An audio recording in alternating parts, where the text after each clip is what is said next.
My contact with exec was about 3 or 4 days after I started with the society. The exec meeting was in December, and each region, as I said before, sent a representative. So it was a very small executive. It was president and 3 regional representatives. And they did very much what they do now. They discussed matters that were brought from the membership, from the special interest groups, and from the various committees.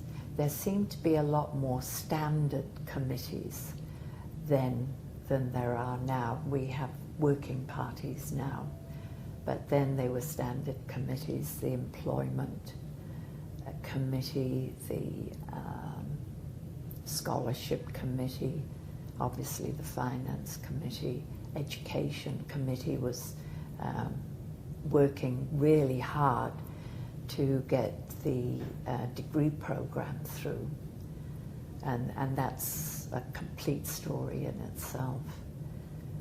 We would meet on a Saturday morning, usually in the office, and they would stay at one of the local hotels. We tried to get people to come on a Saturday morning if they could, to save the expense of an overnight stay. But even though the society paid expenses, it cost each executive member quite a lot of their own personal money, because they would buy their own meals, pay for their own phone calls, do all that. We just paid airfares and accommodation. It's changed a bit now, isn't it? It has changed now, and like all voluntary organisations, I think it is getting harder to get people to actually devote the amount of time and commitment that they need to.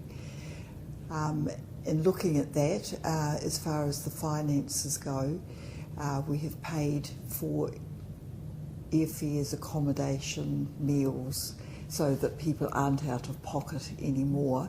They continue to meet at weekends, so they don't have to use leave or time away from their business. But there still is a real personal commitment of the time away from families. And each one of the National Executive talk about the support from their partners, that they couldn't actually be on National Executive unless their partners and families were prepared for that time, for them being away. Generally, they meet 4 to 5 times a year over a full weekend, and will often come in on the Friday if there's need for some specific action. It might be strategic planning for the next couple of years. It might be some training, recognising that when people come onto a governing body, they often do need training in particular areas, and that certainly helps them become more effective, understanding the difference between governance and management. And when we've had big projects on, and the one that comes to mind is the review of ACC funding of physiotherapy services, there's been a lot of planning of how the society would deal with that, and engaging experts to help us along the way. And I think that has been a real growth of the society in recent years, with being able to build up over time some financial backing. We've been in a position to be able to engage experts when we have actually needed them for a specific purpose. And that has brought the society up into a new level of functioning, and being able to get results. Yes, and it was interesting through the review process that the comments from the reviewer, David Goddard QC, were how professionally the society had represented its members throughout that process.